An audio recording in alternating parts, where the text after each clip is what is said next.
Alright guys, it's your boy King Lion Locks, or Locks. Sorry for the tiredness. I'm going to go see the Suicide Squad movie. Hope you guys can hear me, don't have my headphones in. Drove all the way down to the downtown to my local movie theater to get it to the late night movies. Now I'm finding a place to go see the movie. I think it's right here. I'll be back with you guys later. Okay guys, I'm at the movie. The movie's about to start. I'll catch you guys later when I'm done with it. Wish me luck. Hopefully this is a good movie. Peace. And we're back. So my take on the Suicide Squad DOS movie. We had a full cast of characters from The Man Who Cannot Be Seen, My Girl Harley, Commander Rick, Idris Elba, Polka Dot Man, the Rat Tamer 2, the Weasel, Peter, aka the Blackguard, aka the youngest member of Team SNL, Boomerang Man, Mary Poppins. It was a whole cast of people. So for that movie, in the name Suicide Squad, there are some people that are going to die in the movie. I'm going to have a list right up here or right here of the names of the people that are in the movie. You guys, at the comments below, at the start of this recording, at the start of this video, please list who you think will live at the end of the movie. And we'll just cut through that as we go through the movie. No spoilers right now, but I will give spoilers at the end of it. My take on the movie, I give it a 7 out of 10. Only because the amount of deaths and the ending, while it was a little anticlimactic, it kind of fit the suit of Suicide Squad. It's kind of they're kind of the universe of their mythos. I don't even think mythos is the right word I'm looking for, but it sounds good. This movie was produced by James Gunn, and you could tell right away it has a lot of James Gunn-esque in it. For those who don't know, James Gunn did Guardians of the Galaxy 2. I think he's in the works of doing Guardians of the Galaxy 3, as well as Brightburn and the Scooby-Doo movie, the live-action ones, one of the original ones, not the newer ones. Like, there was a scene where the Rat Tamer is giving a backstory as to why she's the Rat Tamer, and as she's telling the story while they're on a bus, you can see in the glass reflection of the bus, it is a picture of all of what she's talking about, like her father and the demons that he had to go through, why he created the device that gave her the powers to control the rats, what happened to the Rat Tamer, as well as like the wordings in the show, but in the movie, like it was a lot of what happened now, and then let's take it back 5 minutes ago to see another perspective, or 3 months ago to see how we got here. All in all, I did like the movie. I did. I would say it is better. It was better than the first one, but I feel like the only reason why it was better than the first one is because the first one got leaked out too soon, so they really didn't have time to finalize the plot of the movie, get everything sandpapered down, get us a good Joker. God, could we know? Oh my God, he was a terrible Joker. I can't even remember his name right now. It's not Heath Ledger. Heath Ledger was a good Joker. What? Hold on a second. What is his name? I have the original too. I have the first one. Jared Leto. Jared Leto was an awful Joker. Terrible Joker. But I'm divvying out the point. The music was perfect. The cast.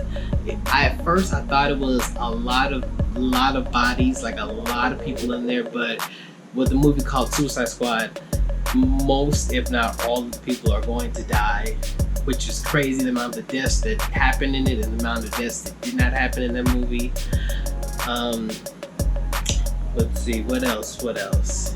I like the bad guy. I did. I do feel like, and I guess this is just how they do it in every movies nowadays. The trailer gave too much. If anyone has seen the trailers to the movie, it kind of gave not a lot of it away, but it kind of took away the fear or the suspense of some characters not going to be there, or some characters you know that are going to be there. Let's see, what else? I feel like the formula was kind of redone from the first one, but only with a few tweaks here and there with characters. But without actually getting into spoilers, I can't really go into too far into depth as to why. I do like someone who was able to shut up Amanda Waller, which the person that plays her, I can't remember her name. What is her name? I have it right there. I think it's Viola Davis. So yeah, Viola Davis. They gave me the perfect moment when they finally shut her up. Oh, cause Amanda Waller, she's a bad bitch, but not in the term of bad bitch in a good way. In terms of like, we just want her to have her comeuppance, and I feel like she did get that in this movie.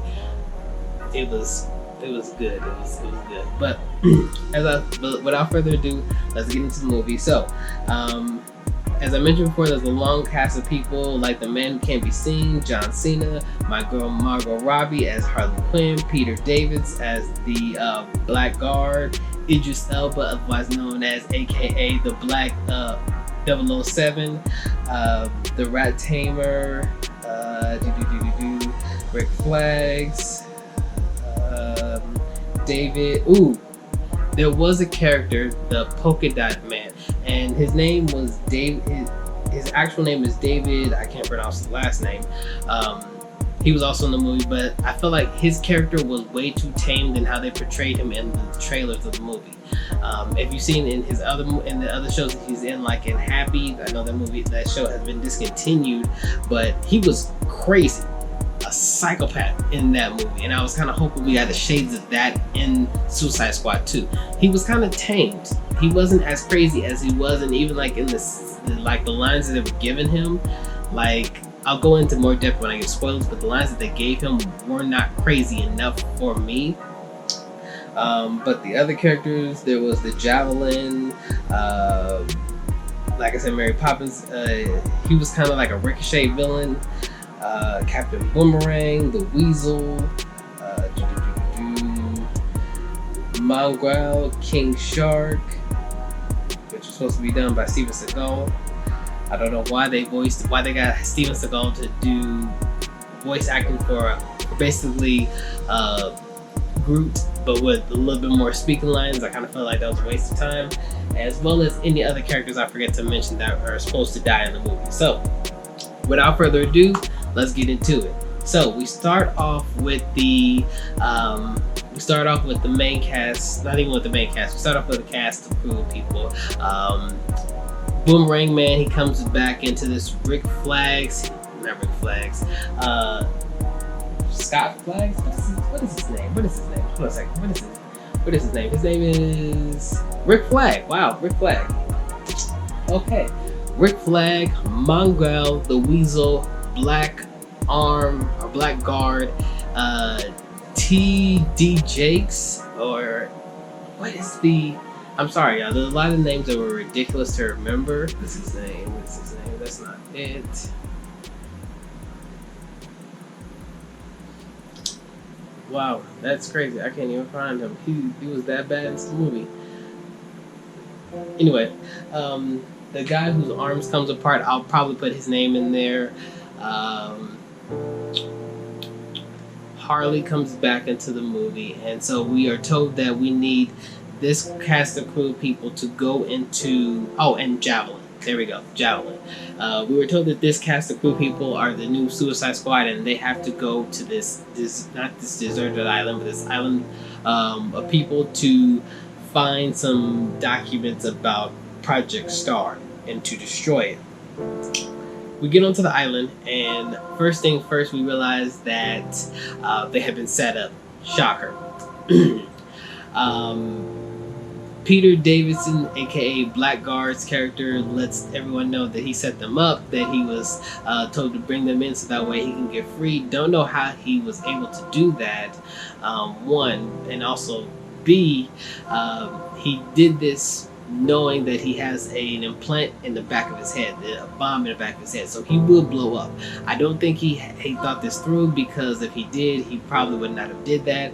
But right off the bat, they kill him. He gets dead.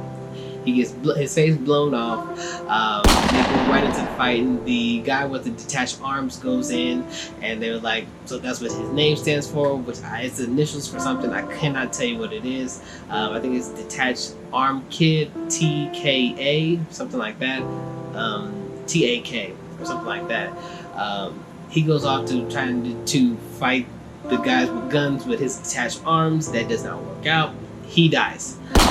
Mangrel climbs up to a helicopter, flies around it, it crashes, she gets set on fire, she dies. Javelin Man, he gets shot up, riddled with bullets, he dies. Let's see, who else? The Weasel that was in it, apparently he died before because he can't swim, and no one thought to do any type of info to check to see if the Weasel could swim. Dumb as hell, don't know why that happened. So he's dead. Boomerang Man gets shrapnel from the helicopter that fell down, and from what I assume was a wood, he got very, very aggressive splinters all over his body, and the helicopter finished him off. He's dead. What leaves us with an explosion that kills off Harley and Rick Flag. I was so upset. I was like, how y'all gonna kill my girl and Rick Flag? I care less about Rick Flag, but how y'all gonna kill my girl off in the beginning of the movie? We only in frame 1, 5 minutes into the movie, and my girl is dead. I was upset. At that point, we got Mary Poppins, or Young Doll from Guardians of the Galaxy 2. I think his name is Mickey Rookie. He runs off, and Amanda Waller's like, turn back around. He's like, I'm not having it. I'm out. Fuck this shit. And she blows his head off. Now we are out of the Suicide Squad. We have no one left to finish this mission, or so we thought. On the other side of this island, there is the B team, which consists of Fake Deadshot. No, I'm sorry, not Fake Deadshot. I mean the Punisher. No, not the Punisher. Batman That Kills, not Batman That Kills. Bloodshot, Bloodsport. That's his name. Bloodsport. Yes. He's there, and Bloodsport, Peacemaker, the Polka Dot Man, Rat Tamer number 2, and King Shark. Those are the 5 cast members that we have now.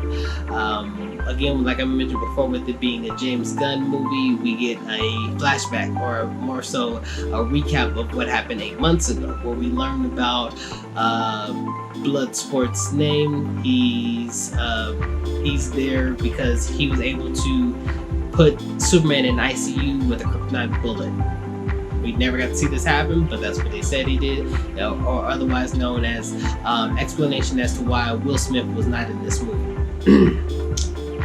So he tells Amanda Waller, I don't want to be part of your Suicide Squad. She's like, okay, sure. Didn't want to even tell you about the Suicide Squad, but since you brought it up, your daughter's going to jail, and unless you join my squad, she's going to be sent to prison in here and be tossed around in here.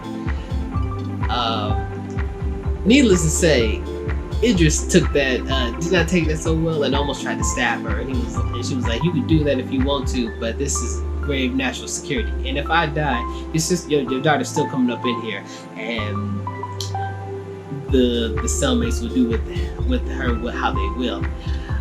Needless to say, he decides to join. As he joins, he learns about his other group members, like the Peacemaker, aka John Cena, aka the Man That Cannot Be Seen, aka the Doctor of Thugonomics. Which I thought it was kind of funny, is because they made a nod to sorry, my eyes. They made a nod to old school superheroes and villains writing, superhero and villains backstory. Bloodsport, his backstory was he was raised by his father as a mercenary to be a killer from day one. He's the best at what he does. And when you find out about Peacemaker, he was also raised by his father to be a mercenary, to be the best at what he was. And he was like, "Are you taking a piss with me?" The same thing that he said. He said, John Cena came and was like, "No, but I'm better." He said, "How are you better?" "I have small bullets that go inside of other bullets. Never even misses the sides." I thought that was funny because most villains and superheroes have either the same story or the same power as other villains. We find out that he also works with the Polka Dot Band, who literally shoots out polka dots, the Rat Tamer, and King Shark. They tell us that they are the B team that's going to actually go into the island to essentially help out the A team or to capture this information and destroy it. Once they're on the island, we find out that Rick and Harley survived. That they did not get blown up. Rick gets taken by what we assume are the bad guys, and Harley also gets taken by the bad guys. As we can continue on into the movie, Bloodsport and Peacemaker, they realize that they will not get along. They won't see eye to eye. Peacemaker, he takes peace way too seriously, or I guess what he thinks is peace, because he's willing to kill men, women, and child to keep the U.S. safe. While Bloodsport is just in it so that way his daughter doesn't go to jail. He's just here so he don't get fined.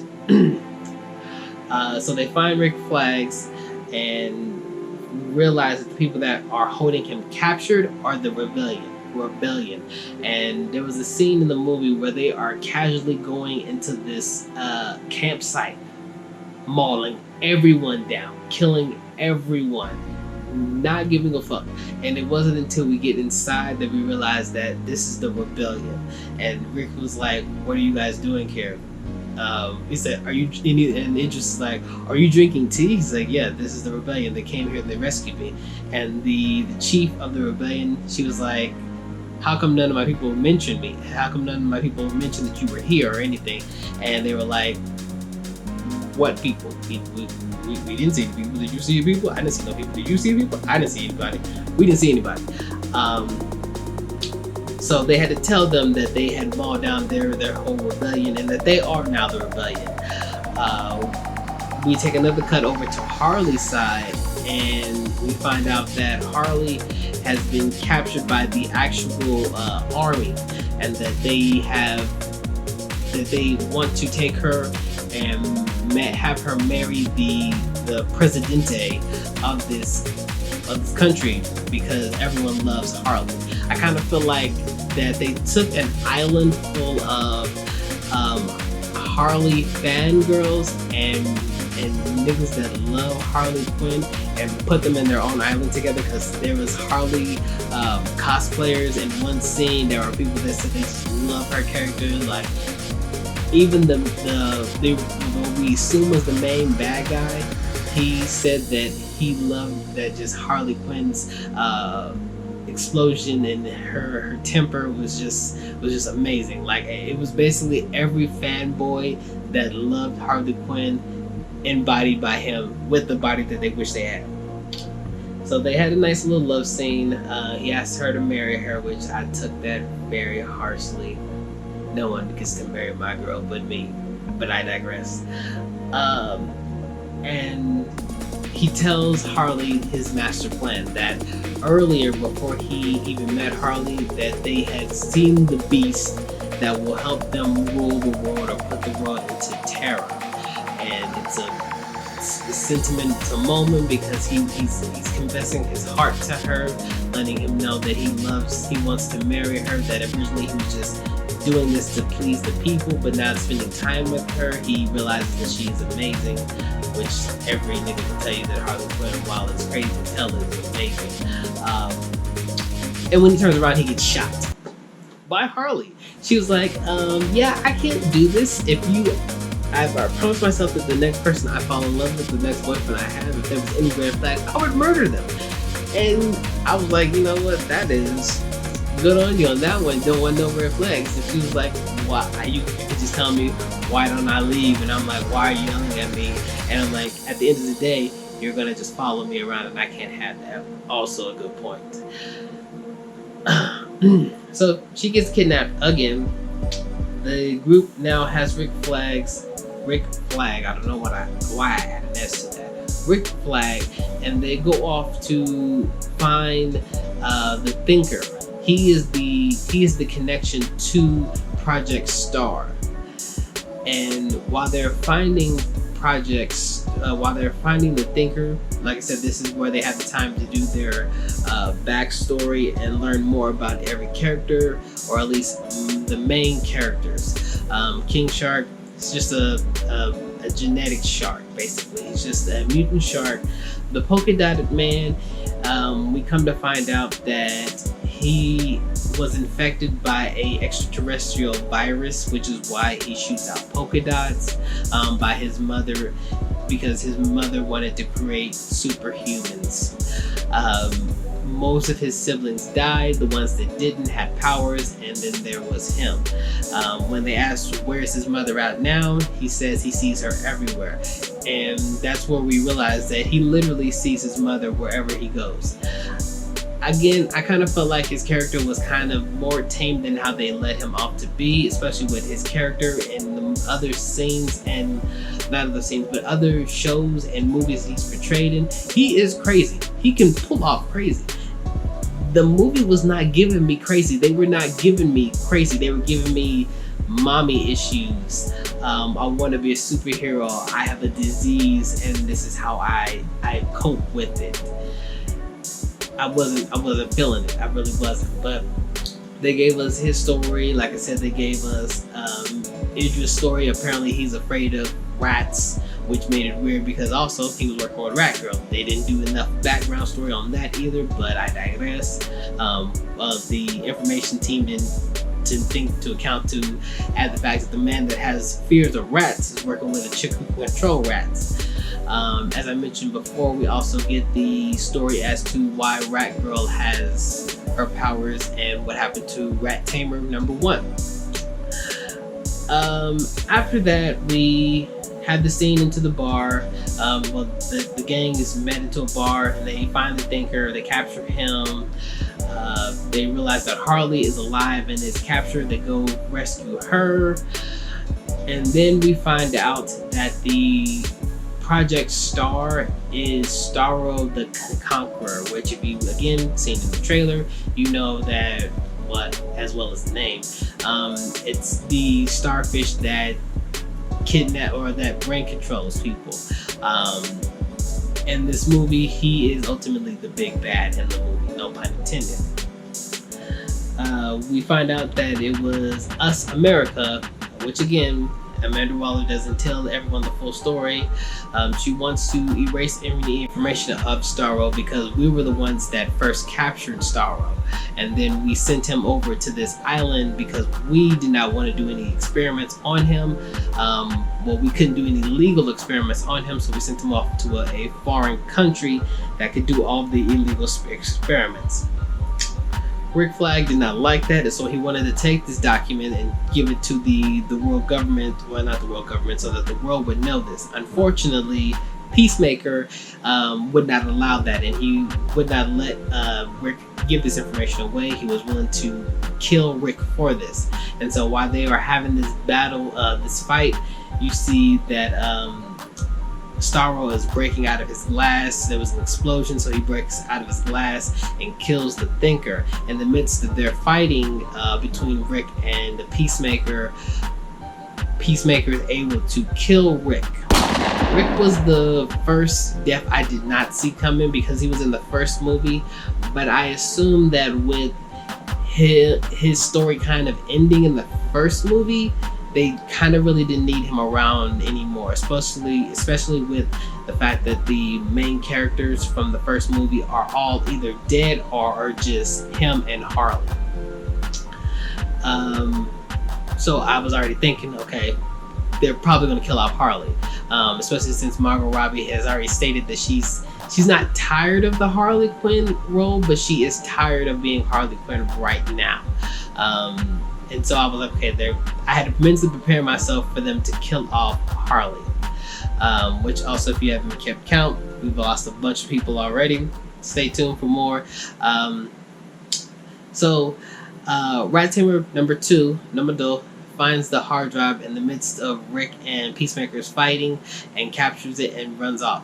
Peacemaker finds her and tells her that I'm thorough. I have to not only destroy this record, but also have to kill you because you're trying to get rid of it.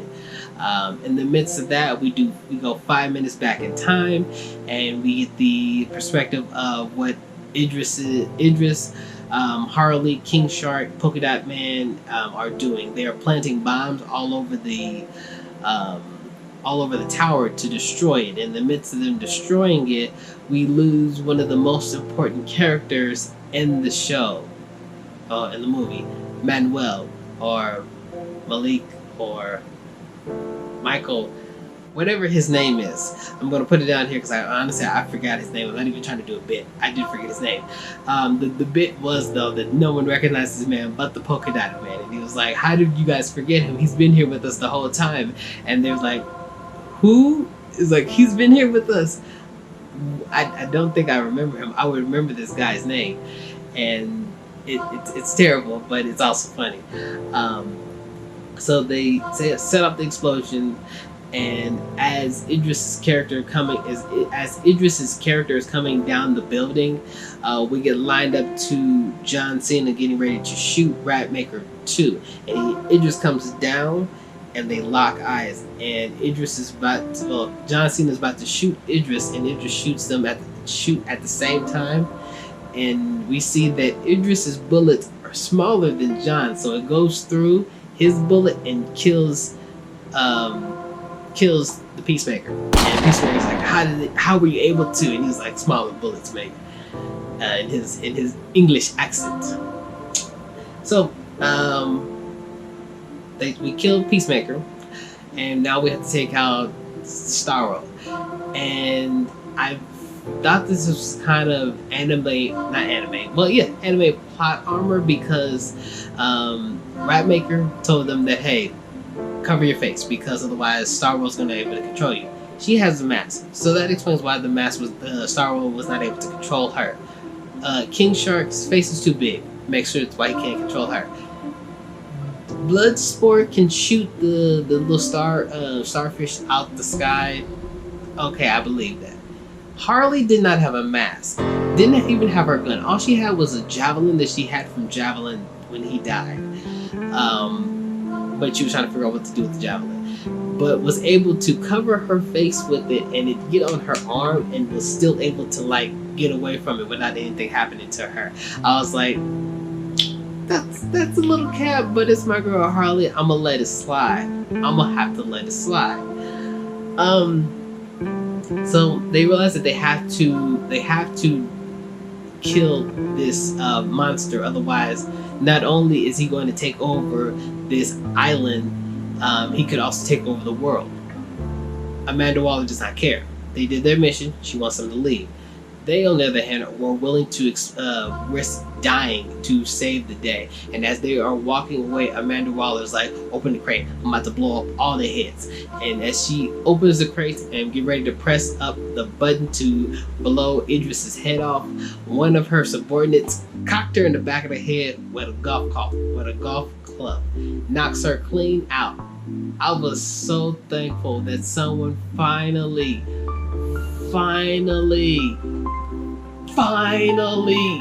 shuts her the fuck up. Y'all don't understand. Like Viola Davis is so good as Amanda Waller. I hate Amanda Waller so much, and I'm so glad someone was able to shut her up. So they help her. They help this the support team at HQ helps the Suicide Squad take out the monster. With Rat Girl calling her rats, King Shark biting into Starro, Harley doing Harley. Idris shooting his big guns, which I like his costume design, even though he's supposed to be like a replica of Deadshot. His is a little bit better than Deadshot. I feel like his had a little bit more money into it because his weapons were in his suit, so like he was kind of like a Batman with his, where he would take off and he had guns and flamethrowers and grappling hooks and everything. So he would take pieces off his armor and make one big gun that's in the trailer where he shoots that for the whole 5 scenes they kept replaying in the movie just for him to lose the gun. Anyway, and then the Polka Dot Man used his powers to burn off Starro's leg when Idris told him that that's his mom. Which the fact that they showed his mom and Starro's size is hilarious. Unfortunately, Polka Dot Man did not get to have his big superhero moment after he got to say that I am a superhero now. He gets crushed. He's dead. Sad day. It's a sad day. Sad day. But like I said, with the help of Rat Girl, she's able to call all her rats and able to distract Starro long enough for Harley to come in with her javelin to pierce Starro's eye, so that way all the rats can go inside the eye and to eat his iris or whatever the hell is inside of the eye, all the little wirings and stuff, the blood vessels, killing Starro. So with that being said, Idris now tells Amanda that unless you let us free and make sure my daughter doesn't seek jail, I will post all this information out so that way everyone will know what you guys have done. She accepts the deal and finally feels like someone has got a one-up on Amanda Waller. Idris tells Harley that I'm sorry that we could not give this information to the people like how Rick wanted, but at least we get to walk away free. Harley was kind of okay with that because she doesn't want to die. And that's kind of the end of the Suicide Squad movie. At the end, as always, for any Marvel or DC movie, there is an end credits, and we find 2 IT people walking up to a bed, and the doctor's telling them that we found him and we're surprised that he's still alive. That we figured that with the shit that happened with him, that we shouldn't have moved him. And at the time, I'm thinking, did Rick somehow survive? Did he survive what Peacemaker did to him? No, it was not Rick. Unfortunately, the man that cannot be seen survived his fatal wound, and he's in the ICU. And so we will see John Cena in Suicide Squad 3. But yeah, that was the movie. That was Suicide Squad in a nutshell. Also, at the end credits, the Weasel also survived. Don't know how, but he also survived too. So I hope you guys have been keeping track of all the people that actually died and who didn't die. If you didn't, here is the list now. Okay. But yeah, that was Suicide Squad. It was a interesting movie. I liked it. Like I said, I did like it a little bit more than the first one. Because really the only reason why I liked the first one was for Harley. At least for the second one, while they didn't have that much Harley scenes in it, the scenes that they did have her in it, that's my girl. But also the story of it was also funny. I felt like this one was a little bit more funny. It had a little bit more twists and turns to it. I would say any improvements I would have made if I could was to make the Polka Dot Man a little bit more crazier. I feel like the only twinge of crazy we had was when he actually saw his mom as people. Like he literally saw his mom as people. That was a little crazy, but that wasn't crazy enough. I didn't see them killing Rick Flag, or the fact that they gave us this long list of characters and about half of them got wiped in the first 5 minutes of the movie. That was crazy. I didn't see that coming either, but I figured people would have just died off throughout the movie. I kind of wish they kind of gave more backstory to some of the characters. Um, but I guess with the characters that they had throughout the movie, they did give us more backstories for them. I feel like each bad guy that each bad guy, or at least the worst guy that the Suicide Squad has to fight, we don't get that much reasoning behind them of why they're evil. Like with the first one, it was Enchantress and her brother, and it was just Enchantress wanted to be free from Amanda Waller's control. She didn't like to be captured. Same thing for Suicide Squad 2. Starro didn't want to be controlled, and he just wanted to be free. And so his way of doing it was he captured the people in this island. Enchantress captured people in New York. Idris Elba's character and Deadshot's character were kind of similar.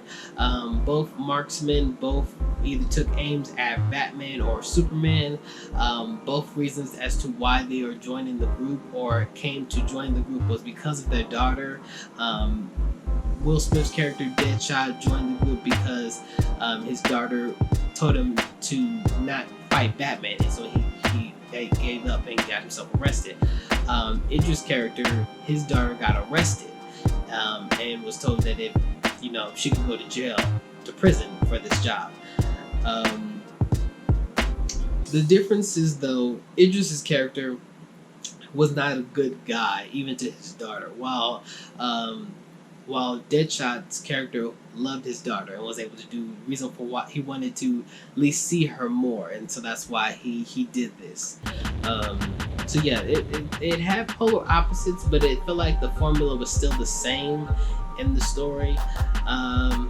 So I don't know if they're going to do that for Suicide Squad 3. I kind of hope that they don't. I kind of hope that they have a different story tone and or at least give let the bad guy be an actual bad guy and not someone just worse than they are. I know that it's a team full of bad guys, but I feel like you shouldn't find some type of supernatural or extraterrestrial creature or thing that's just trying to control everyone as the premise of the movie. But what do you guys think of the movie? If you guys have seen it, if you guys haven't seen it, please go see it. As I say always, please support. Please wow, I can't talk. Hold on a second. Support. Wow, I can't say the word right now. That's crazy. Go check out the movie. It's a good movie. If you guys would enjoy it, let me know what you guys think of it. But with all that being said, I've been your host, King Lion the Vlogs. You guys have been amazing, and I'll catch you guys again next time. Peace.